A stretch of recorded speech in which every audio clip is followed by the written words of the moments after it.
Please welcome Mr. Ido Aharoni.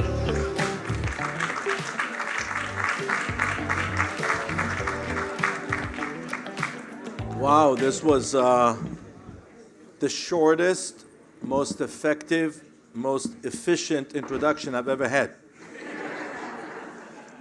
Please welcome Ido Aharoni.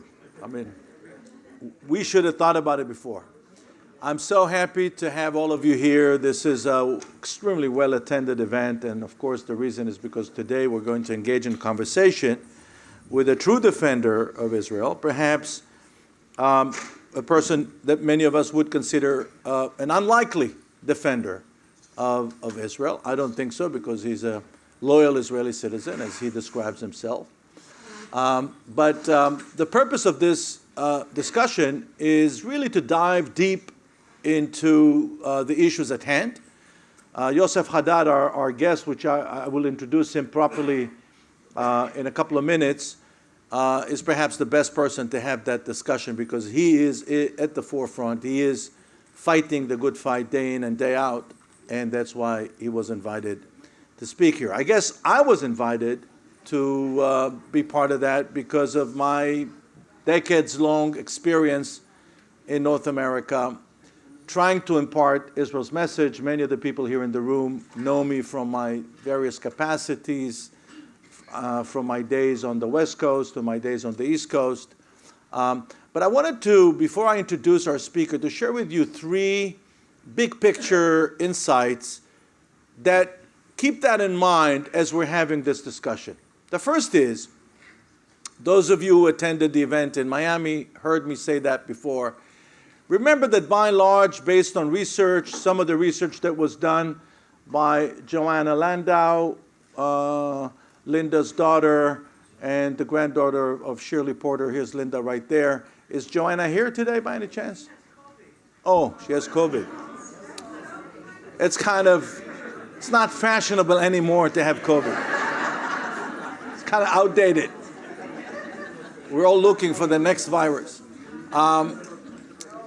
The research that was done by people like Joanna and my dear friend Monette Malevsky, who did a study after Operation Cast Lead in 2009 in Canada on behalf of the Hebrew U, actually, what we discovered is that you can really categorize or divide people in Western-style democracies, open pluralistic societies, into three groups. All three of them we will talk to Yosef Haddad about. The first is, I call them the 10, 20, 70. The 10 is the people that are not buying whatever it is that we're trying to sell, right? These are the tough people that Yosef Haddad encounters day in and day out, where he goes out to protest on campus. Then you have the 20%. These are our friends, most of the Zionist Jews and the Christians. And then you have the real challenge, which are the 70%. These are the uninterested and the uninformed. What do we do in order to effectively connect them to Israel? Okay, so keep that in mind. Second thing, it's true that Israel's reputation suffered a major blow once the war broke out. But we must remember the big picture. And the big picture is that according to every major study, including this one conducted by Axios, indicates that the level of political support, meaning the realization, the recognition, the acknowledgement of people of Israel's right to defend itself, is perhaps at an all-time high. Pew discovered in late March 2024 that 79% of the American people put the blame squarely on Hamas. Harvard University, together with Harris Poll, discovered the same thing at the end of April of this year. In Axios, we see here the study that shows that this is a study that was conducted among American students. In the United States alone, 5,500 universities, 21 million students. The vast majority of the students in the United States disagree with campus encampments, disagree with pro-Hamas sentiment, and this is, you can see the findings right here. The Middle East is last on the list of concerns. The same thing goes for other countries. I believe that in Canada, the situation was similar when Monette did her study in 2009 during Operation Cast Lead. At the bottom of it, it says the conflict in the Middle East. The data is from Generation Lab. Respondents selected up to 3 issues. So students were presented with a list of issues. They were asked, which issues top your concern? And the Middle East is last among American students. Now, this doesn't mean that we don't have a problem. It means that it is incumbent upon us to understand the big picture. And lastly, which is something I'm extremely curious to hear about from our guest. You know, I chatted here with the contingent from France. And I told them, you know, this mess we're in, it all started with French philosophers. And specifically, I'm referring to, of course, French existentialist Jean-Paul Sartre, who came up with the idea that in order for us to properly judge the world and examine society, we have to view the world through the eyes of the underdog. Only the disadvantaged, he claimed, and the underprivileged can have a true perspective about what is right and what is wrong. Now, philosophically, you may say this is a noble idea. But what happened in reality is this was misinterpreted as a license for the underdog to do whatever they want with impunity. And that's exactly what we're seeing. We're seeing people that think it is impossible for them to conceive an underdog that is violent, an underdog that is wrong, an underdog that habitually is making mistakes, an underdog that is brutal and vicious, like Hamas is, like ISIS is, like Al-Qaeda is, and so on and so forth. And so that is a tremendous challenge that we're facing, a psychological barrier, because our human tendency is to sympathize and empathize with the perceived underdog. There's a movie that I urge all of you to watch, a comedy called Tropic Thunder. It came out in 2008 with Ben Stiller. So it's a movie about a group of Hollywood narcissistic actors shooting an action military movie somewhere in the jungles. What they didn't realize is they're being observed by guerrilla forces that really think they're American soldiers. So they capture them. While they're in captivity, the character, who's Ben Stiller, is falling for a 3-year-old Asian toddler. That's the underdog. And he thinks he has a relationship with him. He cares about him.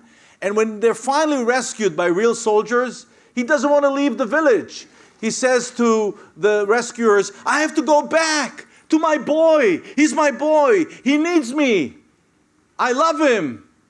And they say to him, don't go. There's a battle going on in the village. But he runs into the village. Seconds later, we see Ben Stiller running out of the village with the toddler on his back with a knife stabbing him frantically like this. And Ben Stiller is yelling, I was wrong.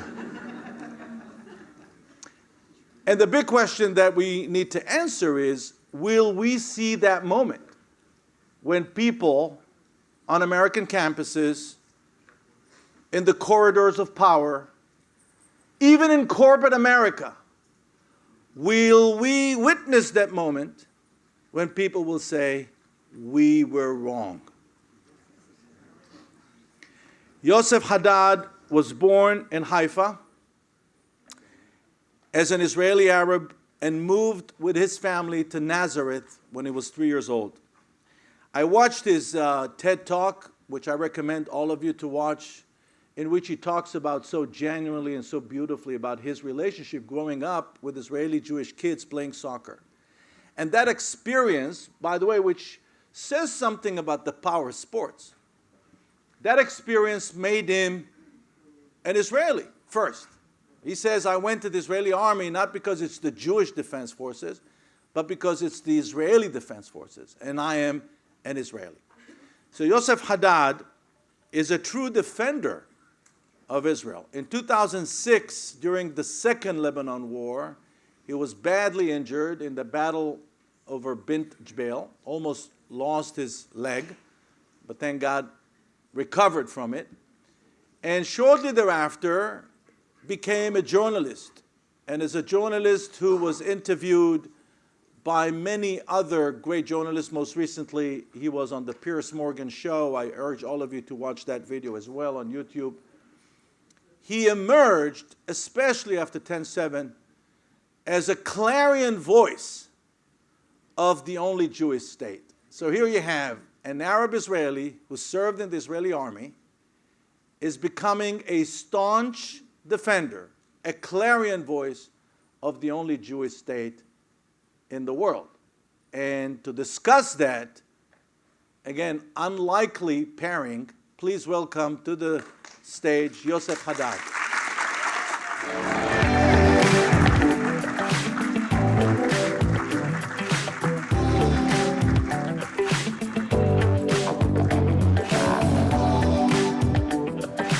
All right, so welcome, Yosef.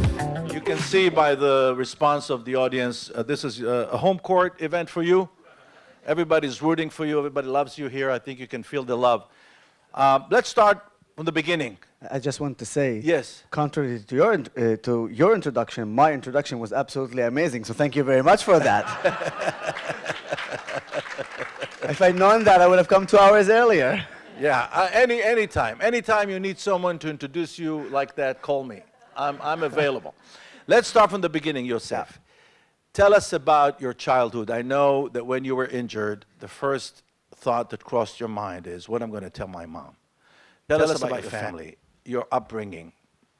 You know, I think in order for me to talk about my family and the strength of my family and the power that my family gives me and the support, I don't have to go much to my childhood. I want to even talk about what happened about less than a year ago when all of my family, with me as well, we were in Dubai having a family vacation. It was my parents, my brother, my 2 sisters with their husbands and kids. So we were 14 people.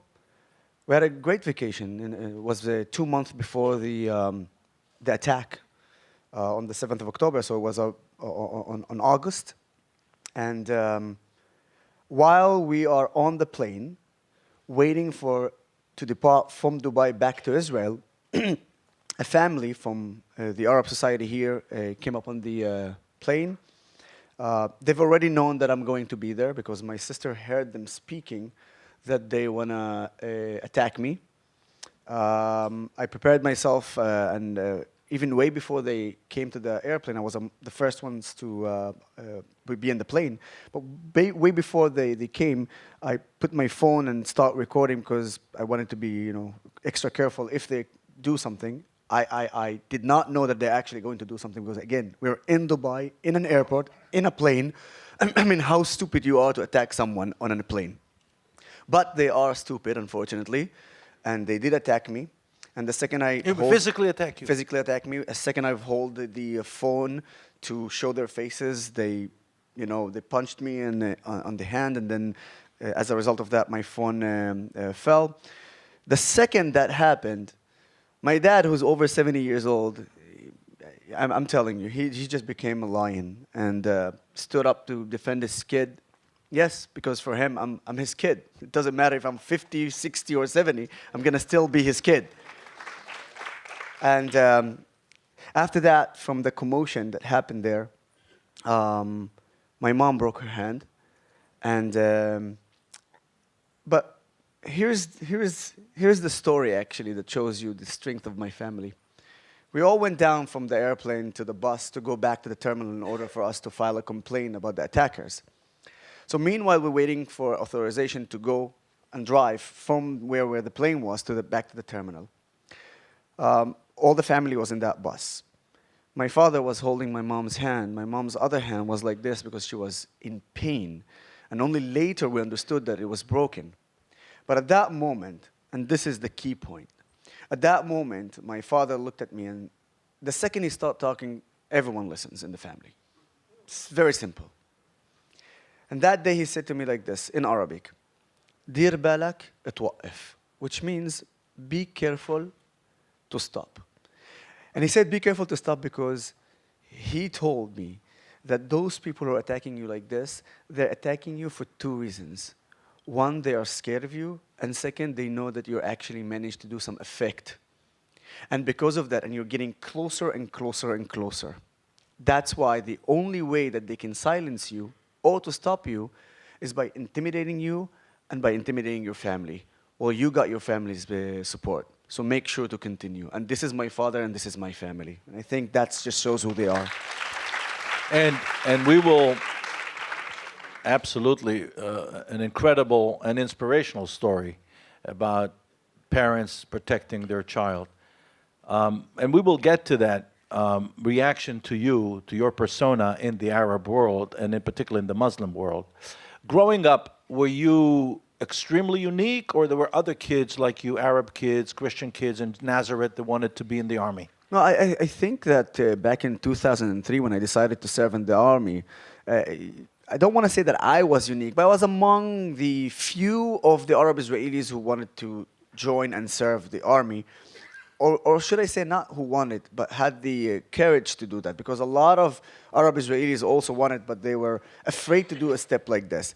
Now, from 2003, the year that I drafted, to 2024, I can tell you that the draft of the Arab Israelis, both Christians and Muslims, went 1000% up. 1000%. And the reason is because we are seeing that the younger generation want to be an integral part of the Israeli society. The problem is that we have other elements. We have extremist groups in our society.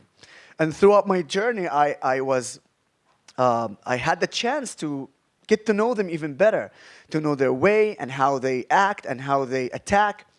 And I understood why it's not easy. I understood why the majority of the Israeli Arab society are silent. So every time people come to me and say to me, how many Yusuf do we have in the Arab Israeli society?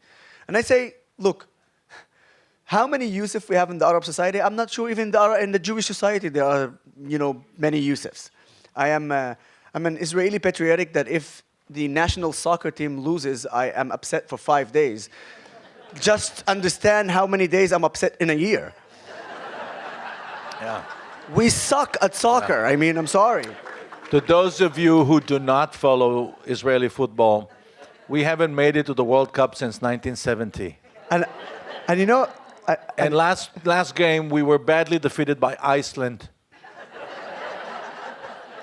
And if we're already talking about soccer or football, to be honest with you, I know that there are Americans and Canadians and Europeans.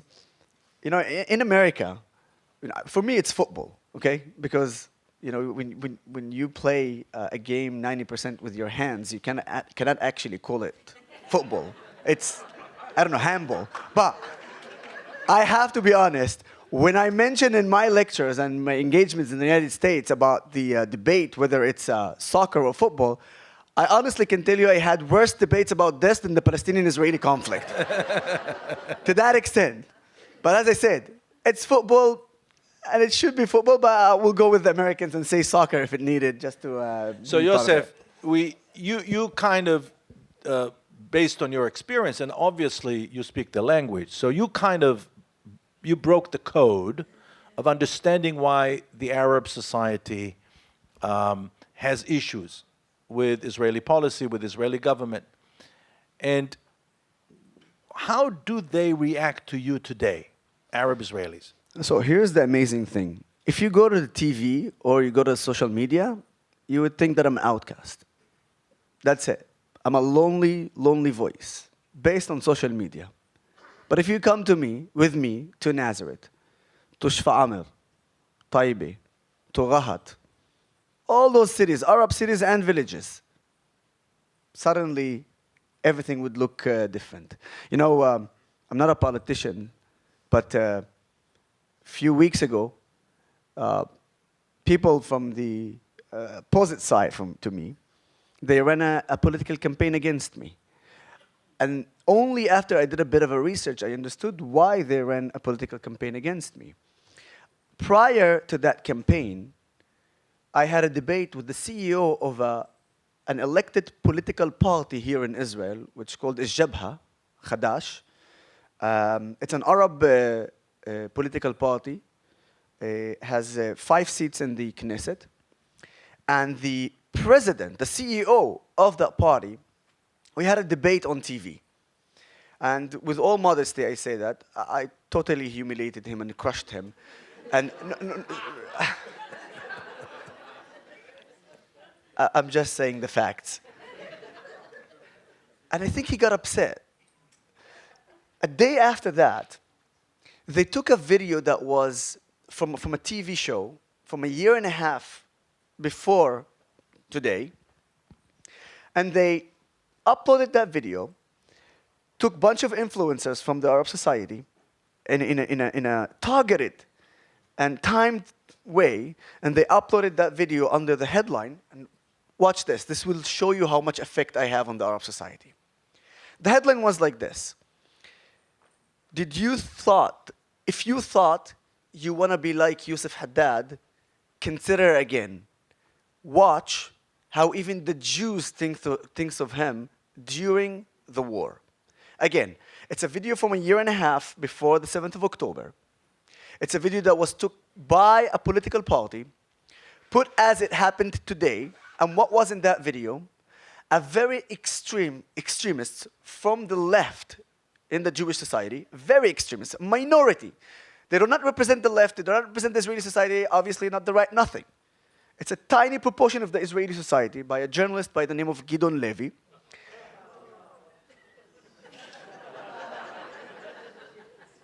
I always laugh and I say that, Gideon Levy represents a 0.00000000000000001% of the Israeli society. But the thing is, in the Arab society, they're not familiar 100% with that. So for them to hear someone from the Jewish community comes and say to me this sentence, I have zero respect for you because I have zero respect for collaborators. I swear to you, I thought he was looking at the mirror while he was saying that. But the thing is, just to give you another understanding of how they are afraid of how much I'm affecting my society, is that they are doing this because they want to make sure that the young people from Nazareth, for instance, I'm walking in Nazareth and then an 11 years old kid comes to me, I follow you in TikTok, can I have a selfie with you? This is something for every radical politician in our society is a no-no. Because for them, how come young Israeli Arabs, especially for instance from Nazareth, will have the audacity to come and ask me to have a selfie with them? Because it means that they like what I do. And they are getting affected by the messages. And I see that many times. And that's why they are scared. And this is the only reason why I first know that I'm affecting my society. And second, I know that there's a huge gap between what you see on the social media to what's actually going on the surface. I think that with all honesty, yeah, please. And I think that we see that disconnect between the Arab political leadership and the grassroots of the Arab community in Israel. It's been going on for many, many years. And I 100%. think that their fear is that someone like you could become a role model for the younger generation. That's a real concern. Now, let me ask you the same question about the rest of the Arab world we're surrounded with. Yeah. How do they accept you or reject you? So here's the thing. Obviously, we have to be here honest. I mean, we've seen the numbers. We know exactly that the Arab world in general is incited against the state of Israel. I've said it many times. If I would have only watched Al Jazeera channel, I would be number one in, I don't want to say a terrorist, because I don't want to exaggerate. Many people watching Al Jazeera and they're not actually going there and blowing themselves up. But the level of incitement against Israel and the lies and twisting the facts is unprecedented. I'm watching Al Jazeera because it's very important for me to know how to explain the situation. That's why I'm watching also Al Jazeera.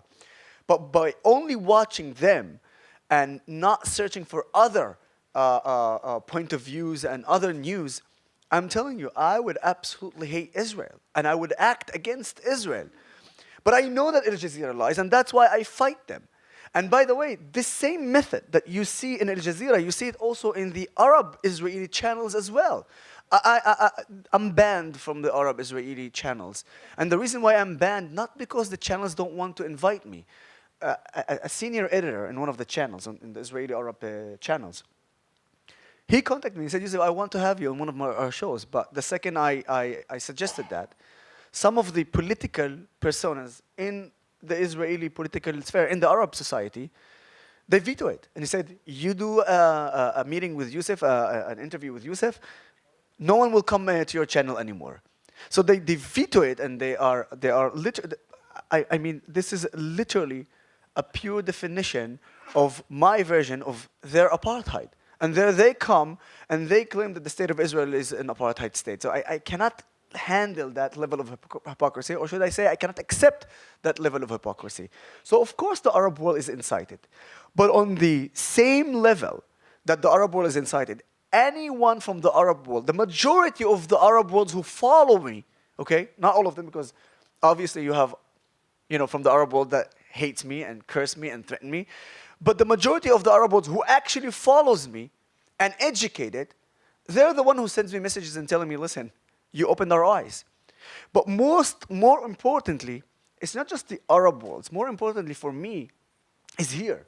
Is the Arabs here in the West Bank and in Gaza, and certainly in the Arab-Israeli society, because I believe that the Arab-Israeli society, put aside the West Bank and in Gaza, the Arab-Israeli society are actually the key to this whole conflict. Just imagine, I want you to imagine an Israeli government with at least 20% representation of the Arab-Israeli society, because we are 20% of the population. That will shift everything. I want to see ministers, not one, not two, not three, but at least 20% of the government, ministers from the Arab society. That will shift everything. That will make everything different. It will no longer be Muslims against Jews. It will no longer be Arabs against Jews. It would be Israel, the state of Israel, which is a Jewish state, but also a democratic state where you have minorities with rights. And it would be Israel against the Palestinians or against the terrorist organization that comes from the Palestinian society. And that's how it should be. Which begs the question, which I'd like to present to you, what is the pathway to get to that point? We're absolutely doing it right now. We're doing it right now, and I'm telling you, the Jewish community, whether they are in the diaspora, whether they are here, they have a huge part.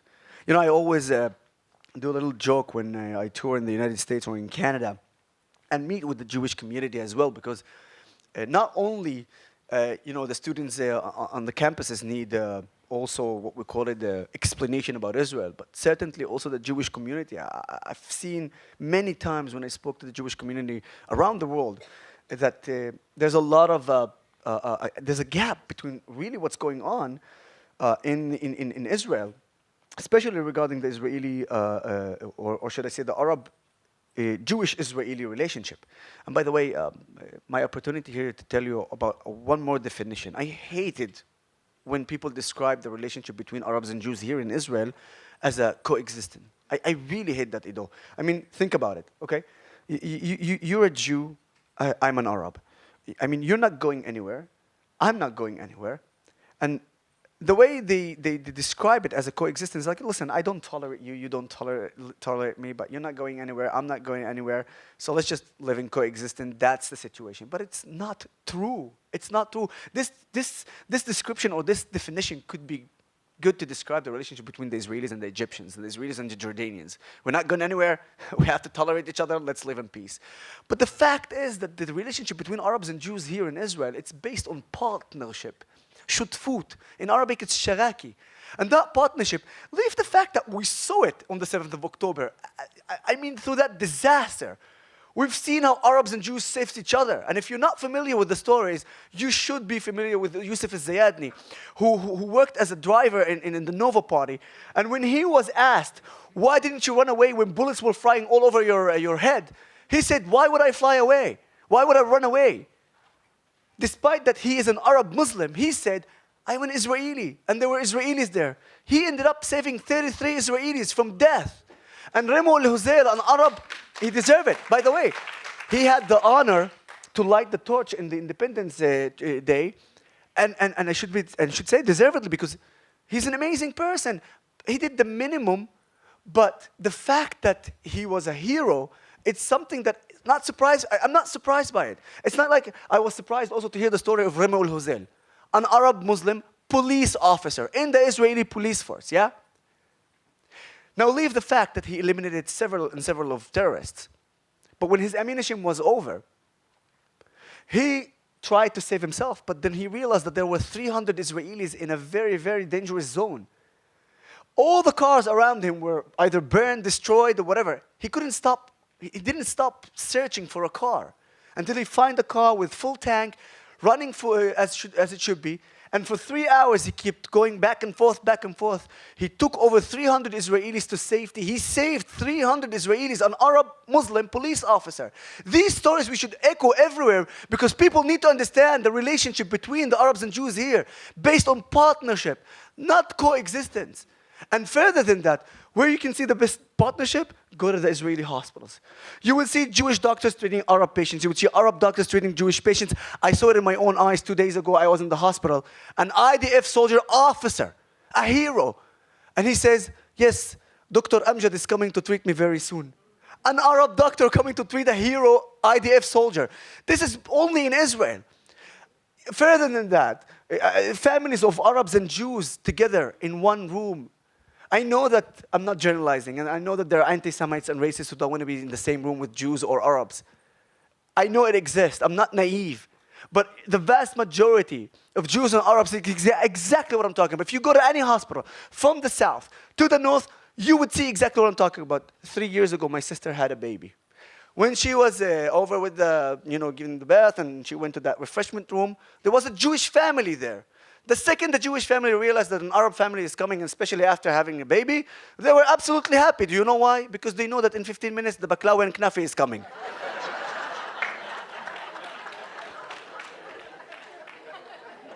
I can't say the same thing about the gefilte fish, huh?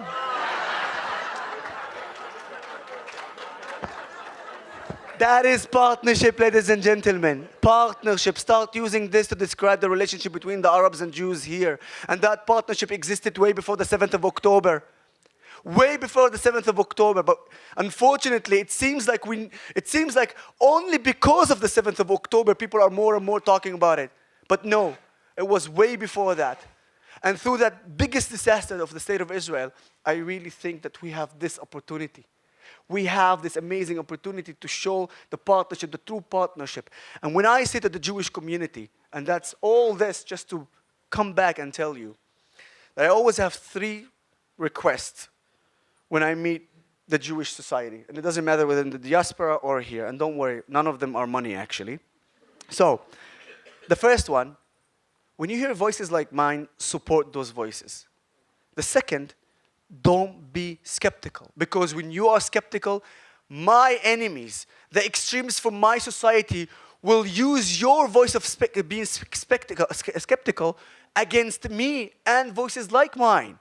And the third thing is to be patient. If we have your support, less skeptical, more patient, we actually stand a chance to do a huge difference in our society. And that will change not only the Israeli society, but actually the entire Middle East. Well said. Well said. Now let me ask you a question that relates to the way Israel handles its own reputation. I think that 10/7 made it very clear that a country's reputation is part and parcel with its national security, no less than the army. A reputation is a big part of our national security. What do you think official Israel is doing wrong? And what are they doing right, if they're doing anything that you think is right? All right, so I cannot start this answer without differentiate, of course, between the official leaders, politicians, or anyone who is in the official government offices to the people of Israel. Because I had the honor of lighting the independent torch myself in the last Independent Day, and we have a sentence that we say, "Letiferet Medinat Yisrael," and people Which ask means me in English for the glory of Israel. of the state of Israel. And many journalists ask me, are you going to say to the glory of the state of Israel this year, especially after what happened? And I said, you're damn right I'm going to say it. And I'm going to say it not because I'm representing a politician or I am representing an office, official office of that or that. No. This is not to the glory of the state of Israel. The glory of the state of Israel, it's people, Jews and Arabs, left and right, secular and religion, who came all together to save the state of Israel. It was the people who saved the state of Israel. And that's why I will proudly say to the glory of the state of Israel. Now, saying that, of course I have criticism towards my country. I had criticism way before the 7th of October. Not only about the Hasbara, about the explanation of the state of Israel, because prior to the 7th of October, everybody looked at it and said, okay, we don't actually need it. You know even better than me how the government, every government, not just the last one, every government treated an office that called Hasbara, Misad Hasbara, the Hasbara office. It was some sort of an office to give a politician to quiet him, to silence him, to say, don't make any problems, keep the coalition, here's a budget, here's an office, here's a title of being a minister, and go be quiet. That's how, not only, by the way, not only the officials, also the Israeli society perceived Hasbara. Meanwhile, our enemies, they are absolutely in it all the way. They saw something that unfortunately we missed. And they worked hard, and they put their virus, the anti-Israeli, pro-Palestinian, terror-supporting virus in the academy. They put it in the campuses in the United States, on every campus actually. They put it in culture, in sports, in politicians. Meanwhile, we are sleeping. Few of us try to do something about it. But you cannot actually do anything without the help of the state, because they are being helped by different states, like Qatar, for instance, funding over $1 billion of the US campuses. And you know how it works. They will give you fundings and they will tell you, this money, but make sure that 40% of it goes to this subject. And what is the subject? You already know exactly what it is. And that's how they managed to infiltrate all those places, and we were sitting down and quietly. So that's one aspect of criticism. The second aspect of criticism is the fact that we are not understanding that we are a Western country with Western values, and we should keep that. That's what differentiates us between any of the other countries around us that they seek death and war, and we seek life and peace. But all I'm saying is that we cannot exist if we do not manage to balance the fact that we are a Western country in the Middle East. And just let me give you an example to make you understand what I mean. I'm not generalizing, and I'm not saying everyone is a terrorist in the Middle East. Of course not. I would be failing in my own mission and vision if I say that. But all I'm saying is that we need to be very determined when it comes to the terrorisms and their supporters. And unfortunately, we're not. 3 months before the attack, Hezbollah, they set up a tent in Har Dov, in an Israeli territory. What did we do? Let me tell you what we did.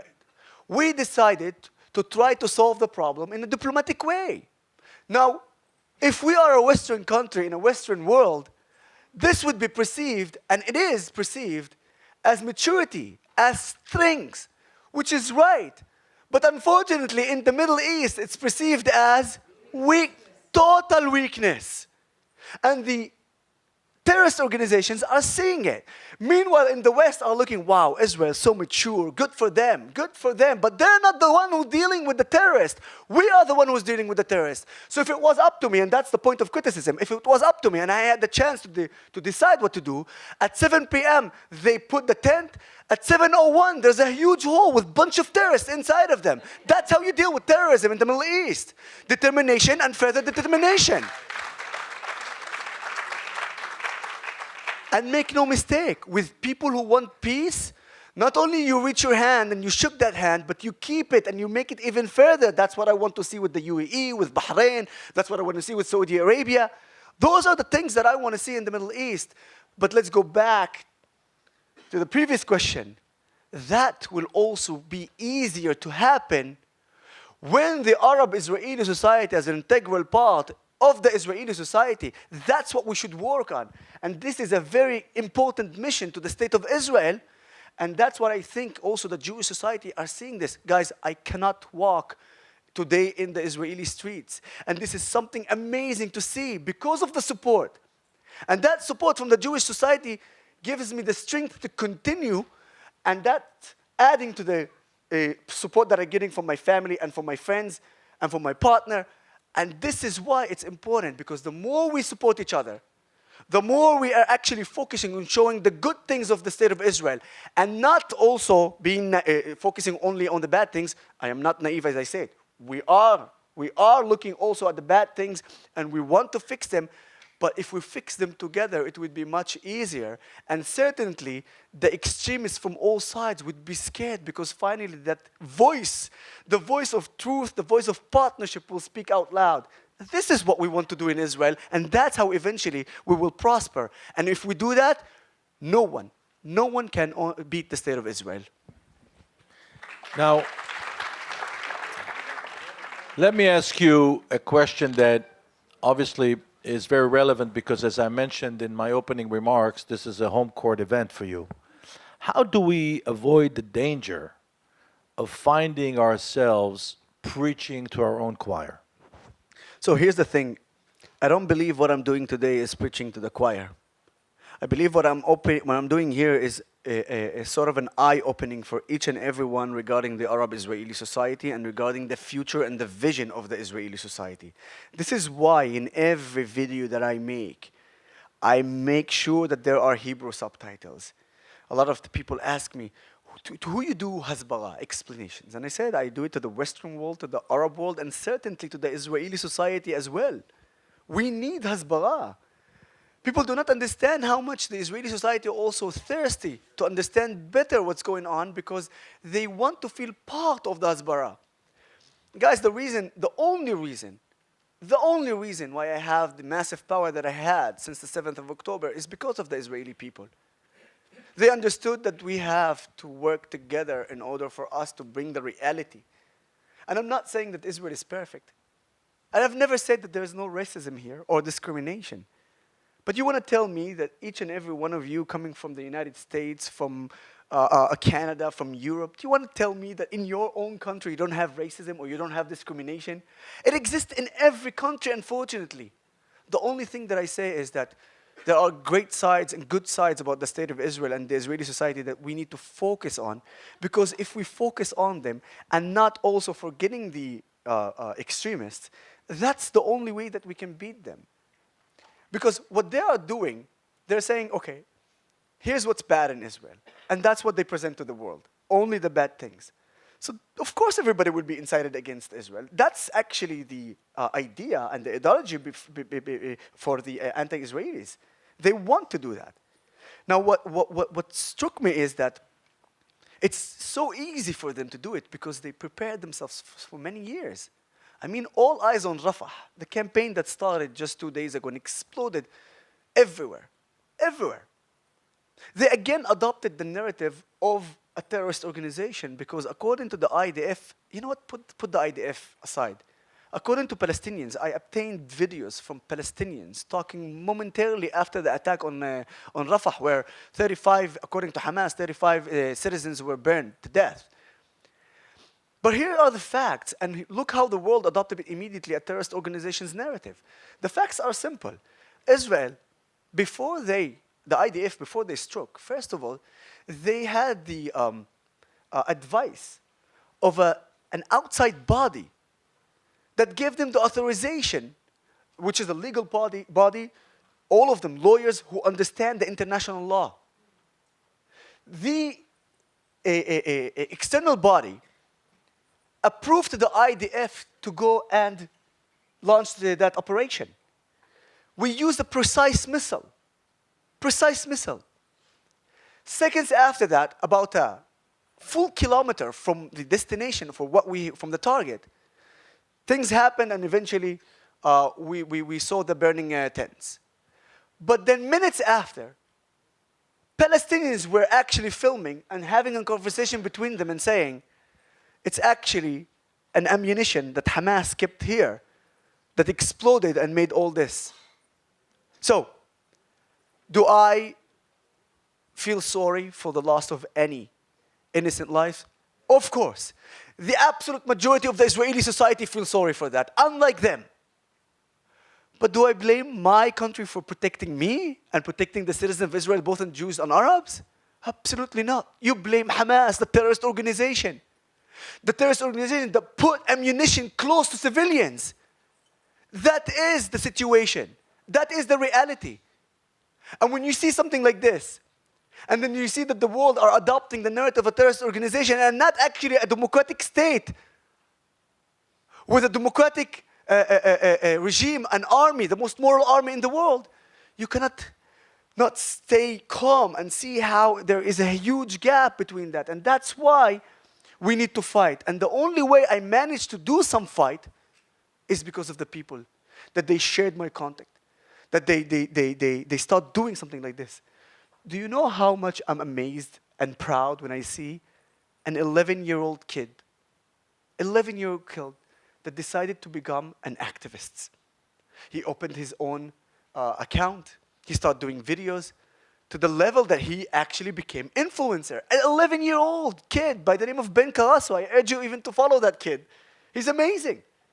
So for me to see that kids are actually trying to do something that I'm trying to do, and the support of the people, and all the share of the content of the people, this shows how the Israeli people wanted to know more and more about what's going on. But further than that, this shows how the Israeli people, and we are calling biased audience, says, oh my God, I know about Israel, but there's so much information that I had no idea about, and I'm going to start using it now because this is an important tool to explain about Israel better. Because you're getting it from the perspective of an Arab who live in Israel, not a Jewish who live in Israel. And that changed everything. Yes, to my identity, there is a big effect. Big effect. And before I say goodbye, I will tell you a funny story about that effect. But this is the situation. I'll remind you.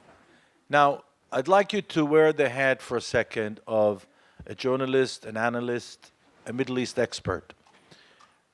Many of us feel that 10/7 triggered something very big, and that throughout the Muslim world, and maybe this feeling is not justified in facts, but throughout the Muslim world, there is a feeling that we trigger their appetite to destroy the state of Israel. Now, we've seen that before.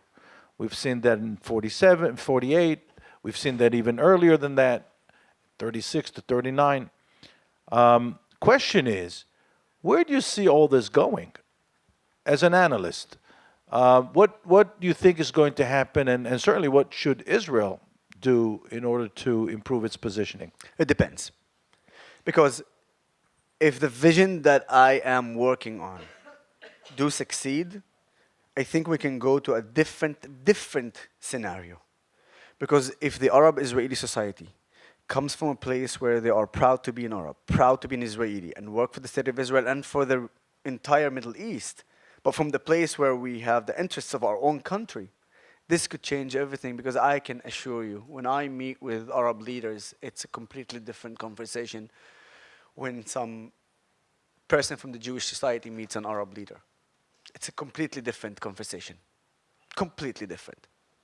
And I still want to hold for a second and talk about the fact that, based on the radicals in the Arab world, the entire Arab world should have already attacked Israel. Egypt, Jordan, Iraq, Syria, Yemen, all of them should be attacking Israel. Not the Houthim from a terrorist organization in Yemen, not Hezbollah terrorist organization in Lebanon, not the Brother Muslimhood extremist in Egypt. No, the state itself. But there's no such thing as an Arab state attacking the state of Israel. It is a proxy of Iran. Look at it. Now, the fact is that this is not a full answer. Obviously, it doesn't mean that the leaders of the Arab states love Israel. No. But they also know and understand exactly who are the Palestinians, and especially who are Hamas is. And further than that, way before you go to the fight between Arabs and Jews, I can assure you that the fight between the sect of the Shia and the sect of the Sunni is even more worse than the fight between Israel and any Arab country in the world. So Iran being the representative of the Shia sect, and Saudi Arabia being the representative of the Sunni sect in the Islam, they hate each other way more than even Iran hates Israel and Israel hates Iran. That's why we're seeing this flirt between Israel and Saudi Arabia and other Gulf states. It's part of it. It's part of it. And they also know the fact that if they want to secure their own future, they should put hand to hand with Israel and not with the Iranian regime. But they have to play the politics. I mean, not everything we say. For instance, Saudi Arabia saying Israel is committing genocide. They're trying to silence the Arab world from the criticism. Meanwhile, behind the scenes, and Ido, you know this better even than me, behind the scenes, the talk is completely different. Now, for us to make sure that they also stop doing this, not behind the scenes, is the Arab Israelis. Because I'm telling you, there's a huge difference from a Jewish Israeli coming and condemning Saudi Arabia to Arab Israeli who comes and condemns Saudi Arabia for calling Israel doing a genocide and doing it in Arabic. Many times happened to me when I opened my mouth and I start speaking with my mother language, everything changed, even in the midst of a lecture with not only not biased others, but the majority of anti-Israeli audience. So if we work together, and if the Arab-Israeli society, as I said, the key for the third time here, because it is, I think we can go to a different reality, a reality where people do not even thought of, because they didn't think that the Arab-Israeli society would be strongly against Hamas. It's crazy how the Arab who live in Israel are strongly against Hamas, but a white American in Columbia University is actually supporting Hamas. It's absolutely unbelievable. Now, I have two more questions for you, and then the funny story that you promised, and then we'll go to the audience. My first question is related directly to what you just mentioned. So you were there in America. You I went to got visit. punched. You got badly. punched badly on campus. My question to you, and this is really also for the benefit of those of us here in the room who would like to help. What messages work or what messages do not work vis-a-vis those 10% anti-Israel on campus? So here's the thing. With them, there is no messaging. And that's what we need to understand. Don't waste your time on them. They're not the purpose. Why I'm wasting my time on them? Because I'm happy to make them look like a fool. That's it. This is the only reason, really. Every time I go to them, it's not from the place where to convince them. I'm just using them as a tool to convince others. I'm not trying to convince the extremist who punched me. I'm just trying to make sure that they look bad. And they look bad because I don't need to do much. I just need to film them, and they will do the rest of the job. So I do not believe that even when I am in an audience, actually you said it, and why you were saying it was so, I'm saying, it's so amazing to see that we've never spoke about it, but what you said is exactly what I say and think. And the 10%, and then the 20%, and then the 70%. And this is what happens also in my lectures. In my lectures, usually my audience is split to three groups. The anti-Israelis, the pro-Israelis, and the 50-50. Now, some of the 50-50 are totally ignorant, and some of the 50-50 are really just want to come and listen. And if I manage to convince them and show them the facts, then they're on our side. I don't think that in 45 minutes plus 15 minutes of Q&A, I will change the anti-Israeli student who have a ribbon of and a symbol of Hamas on his head. I don't. What I try to do is piss them off, and I actually do that. And that's satisfying enough. For the pro-Israelis, and that's also another mission why I meet an audience that's, supportive. Because for the pro-Israelis, first of all, when they come to my lecture, it's a statement. Because they know that there are anti-Israelis there. And they know they're going to target them for coming with me and cheering for me. So I'm absolutely honored, actually, to speak in front of them. And I'm absolutely honored to say that they give me strength, because if they're alone, they're not in Israel, they don't have Israeli police organization, and they don't have the IDF, and they don't have the entire Israeli society. They are alone. And still they come to my lecture. It shows about their strength and about their power, and I respect that. And further than that, I admire that. So I'm trying to take some strength from them, but also give them tools to fight that fight. And through my stories and through my facts, they use that, and they also use it to combat and to talk with the anti-Israeli. So I try to, as much as possible, to also give them a lot of information to use. But the most important one, actually, is the 50-50. The only two things that I need to do is say the truth and make sure to back it up with facts. And that's what I immediately do. That's why I have presentations, I put videos and all that, and stories, real stories with numbers, with statistics, with names, with faces. I always, at the beginning of my lecture, I say, I don't want you to believe anything I say. Write it, write the names, write the stories, go check it. If I'm wrong, I'll quit. Guess what? I'm not. So that's what I try to do with those different audiences, okay? So when I meet also the pro-Israeli audience, I always urge them to know that you have 20% of the population Arab Israelis. They are successful. There are problems that we need to treat and to take care of and resolve. But the bottom line, when we are 20% of the population and we are 30% of the doctors in Israel and 50% of the pharmacists in Israel, that says something about the state of Israel. The bottom line is that when people are coming and actually saying that the state of Israel is an apartheid state, from the river to the sea, but they have no idea which river and which sea, that says a lot about them. But further than that, when they point about a problem that does not exist, it shows exactly their intention. You know, when I was a kid, my dad used to say to me, Yusuf, if you want to solve a problem, first of all, know how to point that problem. It's 50% of solving it. When you know actually and point the problem. How can you point a problem that does not exist and expect to solve it? It does not exist. So when you chant Israel is an apartheid state and Israel is not an apartheid state, it means that you don't really want to fix that problem because the problem does not exist, but you want to maintain the problem. And why you want to maintain the problem? Follow the money.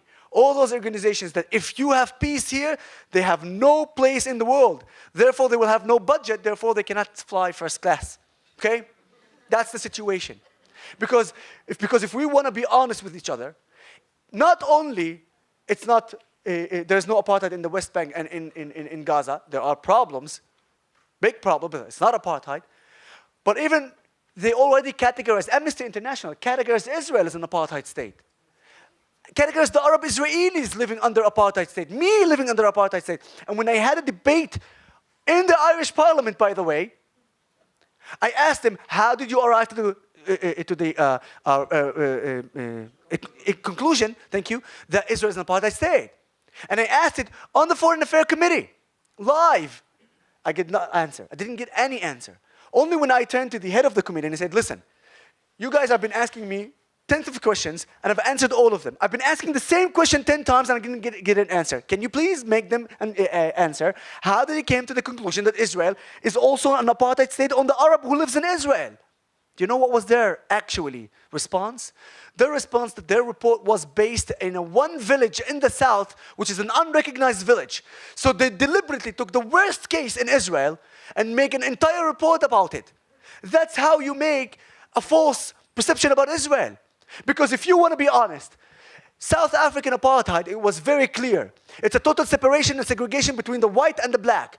You use the transportation, public transportation, you have a line for the white people and a line for the black people. In sports, if you are a black player who wants to go and interplay in South Africa, you're not allowed because you're black. Hospitals, different hospitals for white people, different hospitals for black people. Court, justice, different court for white people, different court for black people. What's happening here in Israel? I wake up in the morning and I want to use the public transportation. I don't know if my driver is an Arab or a Jew. Certainly, I don't have a different bus lines or different lines to get up in the bus. And I can sit wherever I want. Hospitals, I've already said that the best partnership place to see is in Israel is the hospitals. Justice, tell that to the Supreme Court judge, former Supreme Court judge, Salim Jubran, who's an Arab Israeli, who was on the team that sent to prison a Jewish prime minister and a Jewish president. Jesus, you don't understand that an Arab sent to present a Jewish prime minister and a Jewish president. And I can keep going on and on. Sports, just in last August, the Israeli under-19 football team played in the World Cup. We did something that I couldn't believe. We took the 3rd place. I mean, you do understand that this achievement is unbelievable. Do you know who was the top scorer? Anan Khalaili, an Arab Muslim from Haifa. This is who we are. This is what I try to do and to show and to share the world with. You understand? And that's why I urge you, use those examples. Make sure that people understand that Israel is not only about the Jewish society, but it's the Jewish society, it's the Arab society, it's the Israeli society. This is the beautiful sides of the Israeli society. If we show that more, we show the sides that we need the world to see about Israel. And we are not lying. We're simply showing the facts. That's it. Now, before I conclude this session with the last question, which I think is on many people's minds here in this room, you promised us a funny story, and it better be funny. All right. I hope. Now with this... all right, I'll hope. Okay. I mean, so regarding my identity, throughout my journey, I always try to use different methods to pass a message. Sometimes by going to a Palestinian club and try to actually get into that club without explaining who I am, and then I hear everything they say, and then I reveal myself, my identity, and then you'd see how they shock. Well, to be honest with you, actually, the scenario that I'm talking about was actually in New Zealand. And when I came to that New Zealand local white girl, and I started talking to her, she told me Israel is an apartheid, Israel doing that, and the Arabs this and this and this. And then I told her, well, I'm an Arab who lives in Israel, and you're absolutely bullshitting. Now, she was white. If she could have turned more white, she would have turned more white. But this is not the story. The story actually comes from Harvard. About 4 or 5 years ago, way before the Abraham Accords, the peace agreement with the Emirates, Bahrain, and Morocco, Sudan, and the rest. So way before the Abraham Accords, I arrived to speak at the University of Harvard in front of the political science department, professors and students. When I arrived there, I asked the event organizer and the host, I said, when my time comes to speak, and this is actually going to be funny, when my introduction comes, please don't say anything about me. So I actually requested that the introduction would be, our next speaker is from Israel. That's it. That's like, couldn't be shorter than that. Now, he didn't understand why I'm asking this, but he went along with it. When my turn comes to speak, he says, our next speaker is from Israel. Keep in mind, I wasn't as known as today. And I go up on the stage, and I start speaking and talking about Israel without revealing my identity, without saying my name, who I am. I'm just speaking about the state of Israel and the reality here. And I was waiting for something to happen. 30 minutes later, exactly what I wanted to happen happened when a student stood up and says, excuse me, can I say something? And I said, please, go ahead. And he goes, I have to be honest with you, I'm a little bit disappointed, but also not surprised. And he said, why is that? And he goes, I'm a little bit disappointed and not surprised because I expect from any Jew like you to speak about Israel like this. Wait, shway. Wallahi, with my most Arabic accent at that time, I said to him, well, my name is Yusuf Haddad, and I'm an Arab citizen of Israel. You could have dropped a feather on the ground and listened to the feather slams on the ground because everybody was in shock. 3 seconds later, you and I couldn't talk because the commotion was absolutely crazy because they realized everything I said came from a perspective of an Arab from Israel, not a Jewish from Israel. After the lecture, 2 students came to me. One of them is from the UAE, from Abu Dhabi. The other one is from Saudi Arabia, Riyadh. And the student from the UAE comes to me and says, Yusuf, you really surprised us. I have no idea why I'm doing Arabic accent now, but just go with it. I'm just into the story, you know. And he says, like, you really surprised us. I'm telling you, you know, he's speaking with me in Arabic, yeah? You really surprised me. There's a lot of things about the Arab society in Israel I did not know. Then he surprised me and he said, so I'm related to the royal family in Abu Dhabi. So when I go back to Abu Dhabi, I will tell them what I heard in this lecture. So I always say that there's a huge possibility that I started the Abraham Accords.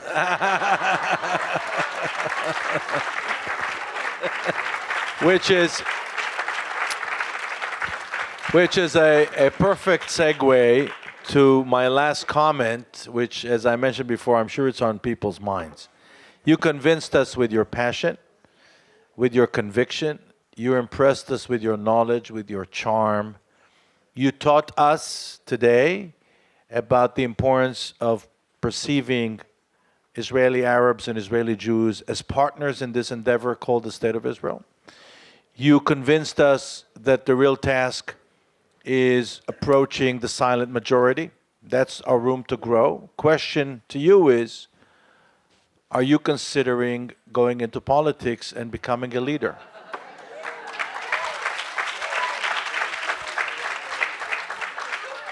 I mean, right now, I'll even reveal a couple of things to you here, feeling generous. So I've been approached by a couple of political parties. And my answer to them was very simple. We have 125 hostages in Gaza.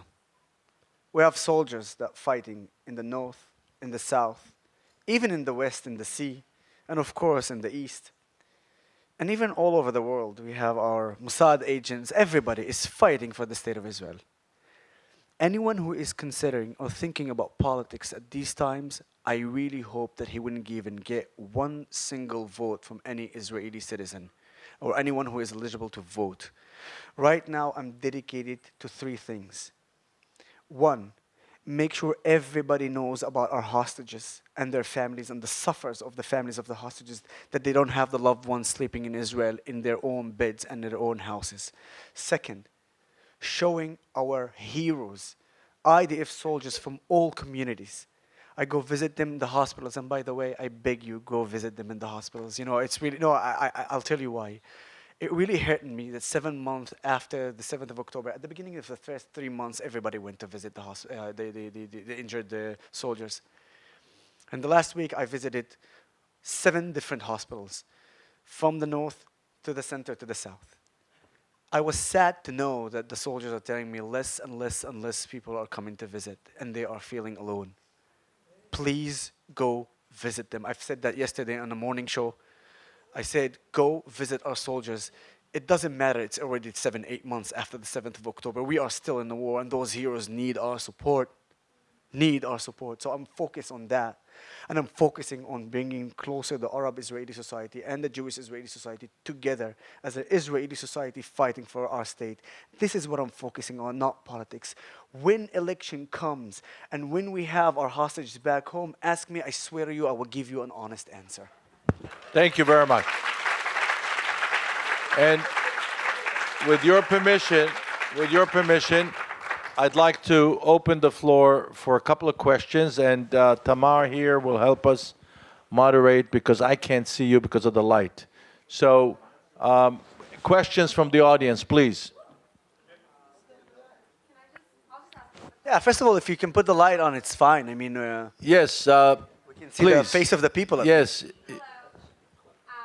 had a question from somebody, as somebody who lives in the diaspora. I hear a lot, I've seen the statistics that after October 7th, I think it was like 70% of Arab Israelis put Israeli as their primary identifier, and that was like, it had never been seen before at that rate, which is amazing. But I'm wondering, in the months since, and without getting into politics, I feel like there's definitely cracks emerging in terms of how politicians are approaching, not the people, but from a top-down level. And I'm wondering, from a grassroots level, how that identification can be maintained at that level. Let me tell you one important thing, a factor that we are missing here. What happened at the beginning is that only the voice, the silent voice, finally spoke. Because the extremists, they were too scared after the level of intensity and the worst disaster of the state of Israel. Because any of the extremists, if would have talked in the first month, any one of them, they would know that they are going into a storm.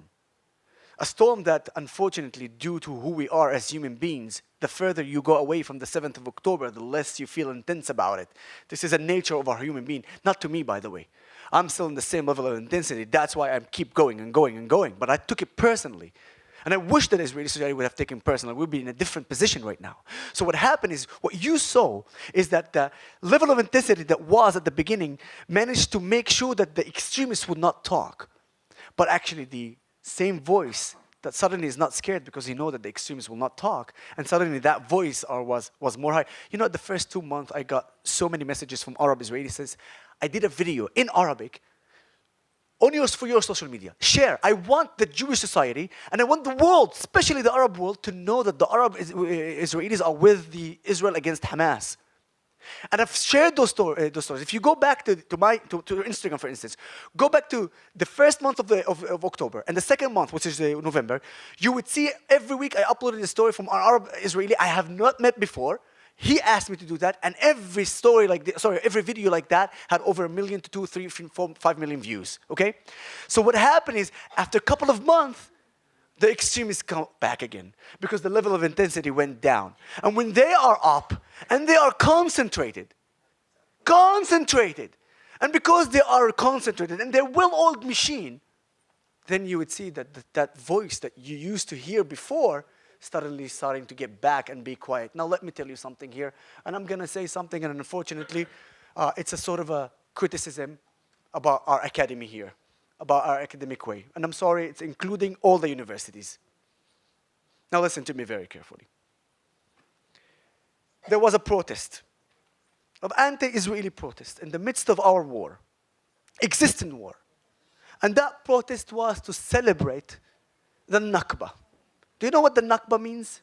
The Nakba means celebrating, or Litzayen. Litzayen is celebrating, right? Commemorate the worst disaster that happened to them, to those who are commemorating. And what is the worst disaster? The existence of the state of Israel. Okay?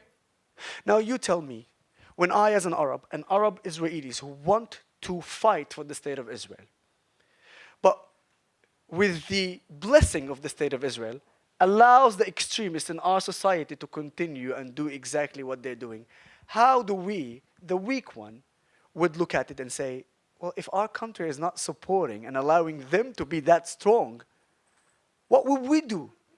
Now, lucky for me, I'm strong enough because of the Israeli society, both Arabs and Jews, to stand in front of them and expose them. But as long as the state of Israel is not aligned with us, it's going to take us further, and it will be much, much harder. And that's what I'm talking about. This is exactly the issue, that when we give more power to the voice of who want that partnership, then the extremists would be zero to nothing. And that's what I actually want to work on. And that's why we saw this shift. But the thing is, but the honest thing is that the 70% are still exist and they're there. My job and our job is to make sure that they speak out loud more. That's the next mission. Now, we have one last question before we conclude this excellent session, please. I'm from Brazil, so I remember vividly when Israel and the 19-year-old came third. It was a bit of I know. Well, it was a great win, 3-2.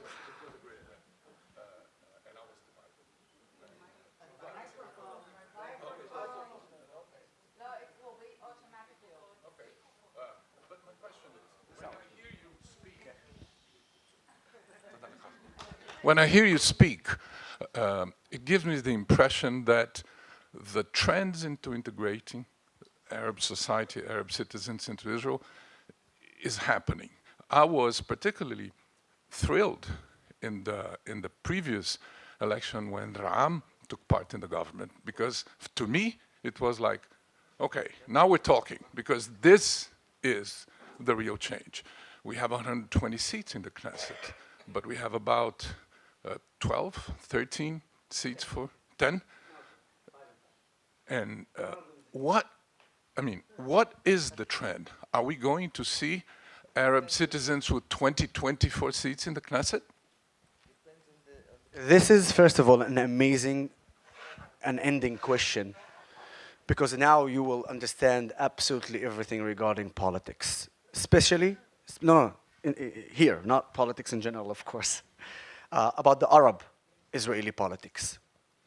Let me tell you something. Based on politics, by the way, I couldn't be further from what I believe and think, because 90% of the Arabs in Israel vote to the political Arab parties.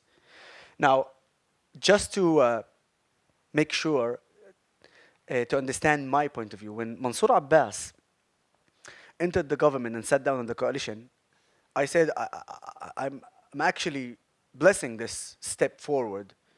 But between me and Mansour Abbas, there's a huge gap in the ideology. And I've said it many times. Yet I said it's a very good step towards what we want to do, the further steps. Because Mansour Abbas did a very important step by saying, hey, an Arab political party will sit down in the coalition.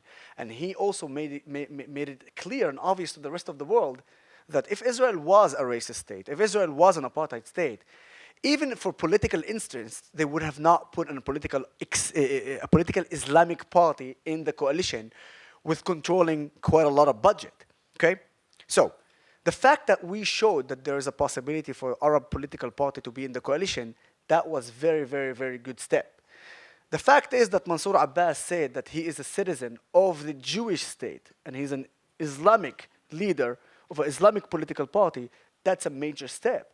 The fact that he said, I'm an Israeli citizen, that's a major step.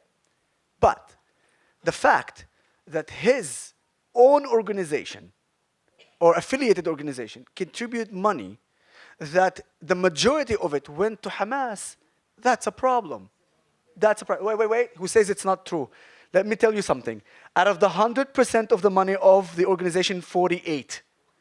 Out of 100% of the budget that went to Gaza from 48, let me be clear. The entire money goes into banks in Gaza which are controlled by Hamas. That money goes to actual organizations that help innocent kids. 100%, I'm not denying that. But you cannot deny that the majority of that money, or at least half of that money, goes to the terrorist organization. And anyone else says that is just naive, point. And I'm not going to be naive. Do I think that we need to support orphan kids? Do I think that we need to support Palestinians who are innocent? Absolutely yes. But do I need to be naive and just to say, oh, I'm supporting their kids and still make money to Hamas? I won't be that one just to say, oh, I'm great, I'm giving money to the infants. I want to give them money knowing that that money will go entirely to them, and entirely to their farewell, and to make sure that they're actually having good life. But anyone who says that they're not having, that the money is not going to a terrorist organization is just naive. And I know that because the people that I'm actually speaking with is not Arabs from Israel, certainly not Jews from the left side or the right side. I'm speaking with Palestinians who are living in Gaza. They're the one who are telling me that. So none of the people who are saying to me that it's not true, they can actually say that to me because I know the truth. I'm speaking to them. I am the one who is in front of that line. So if I am telling you that based on my experience and based on the talks that I'm doing with Palestinians, ladies and gentlemen, they are the one who's complaining, not us. Because I'm living in a democracy. I have a freedom of speech. I have a freedom of religion. Ask the Christians in Gaza if they have a freedom of religion. Ask even the Muslims if they have a freedom of speech. Any one of them would tell you, and who's not supportive of terrorism, would tell you exactly what I'm telling you. They're exactly the silent voice here. Too scared, and of course they're too scared. They're scared more than anyone else because they are ruled by a terrorist organization that throws their rivals from the roof. That is the reality. And that's what's going on there. And as for the politics here in Israel, there's a reason. If I ask anyone, put the year of Mansour Abbas aside. If I ask anyone from the Arab society, give me one achievement that an Arab politician did to the entire Arab society, not a particular per person or per group, but as an entire whole society. Give me one achievement. I don't even want to ask you. I'm asking this in my lectures in Sakhnin, in Nazareth, in Haifa. I'm asking this Arab Israelis, and Arab Israelis are not giving me any answer. Do you know why? Because there isn't. They are trying to work on dividing us. They are trying to work on making sure that our society is weak. And there's a reason why they want our society weak in Israel. Because a weak society is a controlled society. And a controlled society will time after time vote for the same people, even if it does just sell us illusions. Because we are a weak society. That's why they're scared to confront me. You don't understand? That's why they don't want my voice to be in Israeli Arab media. Because they know that I have or I bring different views. And they're scared of that views because they're afraid from how I affect. And that's why they do not want to confront me. That's why even in a Hebrew media, if they see me, they run away. I have a video clip that I urge you to watch. You would see Ahmed Tibi is running away. You would see Sami Abu Shahad is running away. You would see Aida Touma Sliman blowing up an interview the second that she heard my name. And why do you think they're doing that? Not because they don't want to challenge me. Because they cannot handle the challenge. They cannot handle what I know about our mentality, what I know about our society. They do not want to be confronted for the fact that they haven't done anything. And the only one thing that they've been doing is focusing on Gaza, Ramallah, and Jenin, and not Nazareth, Haifa, and Lod. That's the bottom line. And this is why I'm telling you, when it comes to the political issues, if we actually manage to arrive to the vision that I'm talking about, which is the vision of I am proud to be an Arab, I'm proud to be an Israeli, not only that the Jewish society will welcome that, I'll tell you what, some of the Jewish society will vote for that party.